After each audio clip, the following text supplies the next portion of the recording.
പുതിയ വഴികൾ, പുതിയ ആശയങ്ങൾ. നമുക്കൊരുമിച്ച് സഞ്ചരിക്കാം. സിറ്റി ന്യൂസ് വേ. മേരി തോമസ് രചിച്ച മഴയുവതി എന്ന കവിതാ സമാഹാരം കേന്ദ്ര സാഹിത്യ അക്കാദമി അവാർഡ് ജേതാവ് ശ്രീ സിപ്പി പള്ളിപ്പുറം പ്രകാശനം ചെയ്തു. ശ്രീ KA തോമസ് പുസ്തകം ഏറ്റുവാങ്ങി.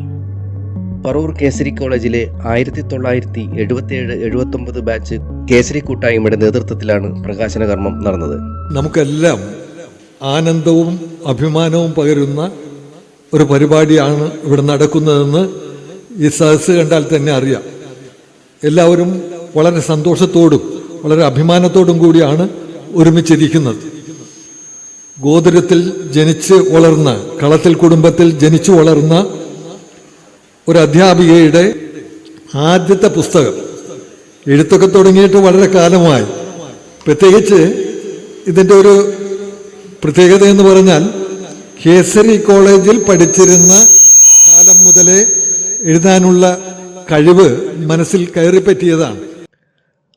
കോട്ടപ്പുറം രൂപത വികാരി ജനറൽ മോൺസിനോർ റോക്കി റോബി കളത്തിൽ ഉദ്ഘാടനം ചെയ്തു.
ഇങ്ങനെയാണ്: എന്നാലും നദിയെ, നിന്നെ നോക്കി നിർനിമേഷനായി നിൽക്കുമ്പോൾ നിന്നോടൊപ്പം ഒഴുകിയൊഴുകി നിന്നിലെ ചിപ്പി മുങ്ങിയെടുത്ത ചിപ്പിക്കുള്ളിലെ മുത്തിനെ മുത്താനും അങ്ങനെ എന്തെന്തു മോഹങ്ങൾ എന്ന് പറഞ്ഞാണ് ആ കവിത അവസാനിക്കുന്നത്. അതുപോലെ സൗഹൃദത്തെക്കുറിച്ചുള്ള കവിത, ആ കവിത അവസാനിക്കുന്നത് ഭാവനയുടെ വിശാലമായ ലോകം തുറന്നിട്ടുകൊണ്ടാണ്.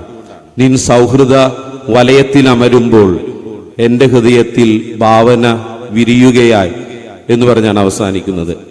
ഒരു വൈദികൻ എന്നുള്ള നിലയിൽ ഈ കവിതാ സമാഹാരത്തെ ഞാൻ വിലയിരുത്തുമ്പോൾ എനിക്ക് ഏറ്റവും ഇഷ്ടപ്പെട്ട കവിത ഏതെന്ന് നിങ്ങൾ ചോദിച്ചാൽ ഞാൻ പറയും ആർക്കാണ് അറിയുക എന്നുള്ളൊരു കവിത ഇതിലുണ്ട്. അതാണ് വൈദികൻ എന്നുള്ള നിലയിൽ എനിക്ക് ഏറ്റവും ഇഷ്ടപ്പെട്ട ഒരു കവിത. കാരണം ദൈവത്തിലേക്കുള്ള, ഈശ്വരനിലേക്കുള്ള ചൂണ്ടുപലകയാണ് ഈ കവിത. കവിയത്രി Mary Thomas, Varappuzha cooperative bank president Sajan Chakkiyath, Ezhikkara Lions club president S Muraleedharan Nair എന്നിവരെ ആദരിച്ചു.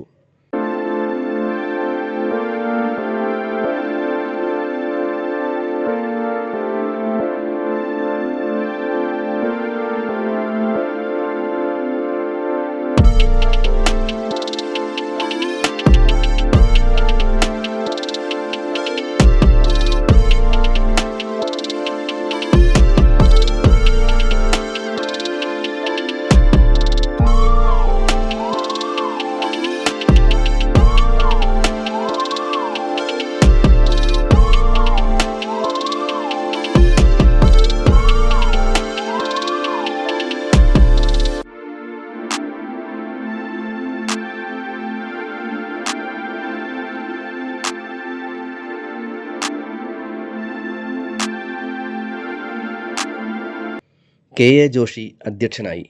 പിന്നെ ഇന്നത്തെ താരമായ നമ്മളുടെ ഏക സ്നേഹം നിറഞ്ഞ മഴയൂരി എന്ന് പറയാവുന്ന, വിശേഷിപ്പിക്കാവുന്ന മേരി തോമസ് 1977, 79 കാലഘട്ടങ്ങളിൽ പറവൂരിലെ കേസരി കോളേജിൽ പ്രീഡിഗ്രിക്ക് പഠിച്ചിരുന്ന വിദ്യാർത്ഥികളാണ് ഞങ്ങൾ. അന്നൊന്നും മേരിയെ കണ്ടതായിട്ട് ഓർക്കുന്നില്ല, കാരണം മേരി ഏറ്റവും മുൻനിരയിലാണ് ഇരിക്കുന്നത്. ഏകദേശം നമുക്ക് തിരിച്ചറിയേണ്ടി വന്നത് ഒരു 45 വർഷത്തിന് ശേഷമാണ്. 45 വർഷമായി ഞങ്ങൾ കൂടിച്ചേർന്നിട്ട്. ഇങ്ങനെ ഒരു കഴിവുള്ളതായിട്ട് പഠിക്കുന്ന കാലഘട്ടങ്ങളിൽ ഞങ്ങൾക്കറിയില്ല. ഒരു കവിതയോ അതൊന്നും ഞങ്ങൾ കേട്ടിട്ടില്ല. പക്ഷേ ഇന്ന് ഗോതിരത്തിൻ്റെ മണ്ണിലേക്ക് ഒരു കവയിത്രി ജനിക്കുകയാണ്. അത് വേറെ ആരുമല്ല, മേരി തോമസ്.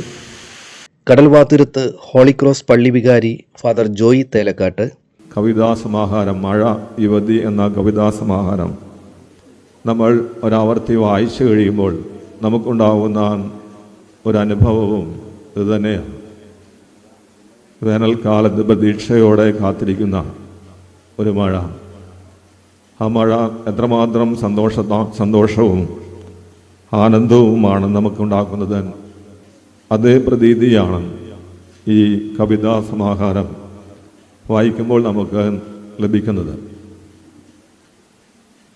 ഉദ്ഘാടകനായ റൂബിൻ അച്ഛൻ പറഞ്ഞു, കവിത എഴുതുമ്പോൾ അത് പദ്യത്തെ പോലെയല്ല, വിശാലമായ കാഴ്ചപ്പാടാണ് കവിതയ്ക്കുള്ളത്. Ward member Shippy Sebastian, V R Noel Raj. അപ്പോൾ ഈ